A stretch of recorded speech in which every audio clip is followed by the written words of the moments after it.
Oui, alors la loi fédérale, en effet, considère toujours le cannabis comme une substance illicite de catégorie 1, c'est-à-dire que la possession de marijuana est un délit mineur et parfois même un délit grave en cas de récidive. Ça peut conduire les gens jusqu'à 2 ans en prison et 2 500 $ d'amende. Il y a quand même eu 800 000 arrestations à ce sujet, enfin liées au cannabis en 2016, et l'État le plus sévère est l'Arizona. Mais comme le montre la carte, il y a 29 États plus le district de Washington, c'est-à-dire de Columbia, c'est-à-dire la capitale Washington, qui ont légalisé un usage thérapeutique du cannabis.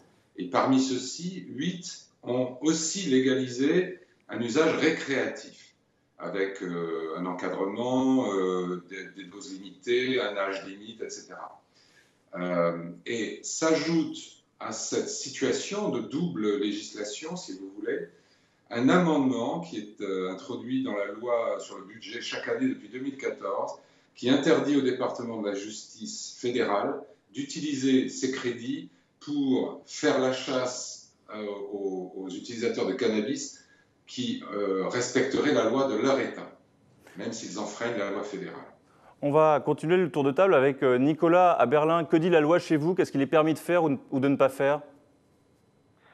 Alors en Allemagne, le commerce et la possession de cannabis sont passibles de 1 à 5 ans de prison, suivant les cas de figure, suivant les situations.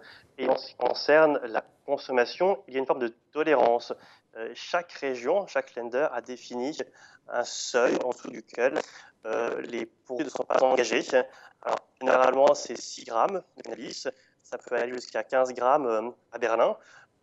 Et dans ce cas de figure, sauf cas très particulier, par exemple si les personnes concernées sont des professeurs, des éducateurs, il n'y a pas de poursuite, il n'y a pas de pénalisation. Et depuis quelques semaines, quelques mois, la loi a changé puisque l'usage thérapeutique du cannabis a été développé. Et même question pour vous, Cyril, à Jérusalem, qu'est-ce qu'on a le droit de posséder ou de fumer à Jérusalem ou à Tel Aviv? Alors, jusque tout récemment, et d'ailleurs encore maintenant, un Israélien qui fume un joint dans la rue ou dans l'espace public risque d'être arrêté et poursuivi. Mais la situation est en train de changer parce qu'en mars dernier, le gouvernement a adopté un projet de loi qui vise à dépénaliser partiellement l'usage du cannabis. Alors, ce projet de loi doit encore être validé par le Parlement. Une fois qu'il le sera, le consommateur de cannabis, à sa première arrestation, encourra une peine de 1000 shekels d'amende, c'est-à-dire à peu près 250 €, 2000 shekels lors de la deuxième arrestation, et c'est seulement à la troisième qu'on passera à un régime de condamnation avec sursis et mise à l'épreuve, avant d'arriver à la quatrième arrestation, à de véritables poursuites pénales. J'ajoute que la culture du cannabis, elle, reste punie assez sévèrement, et qu'elle peut entraîner les cannabiculteurs vers des peines qui vont jusqu'à 20 ans de prison.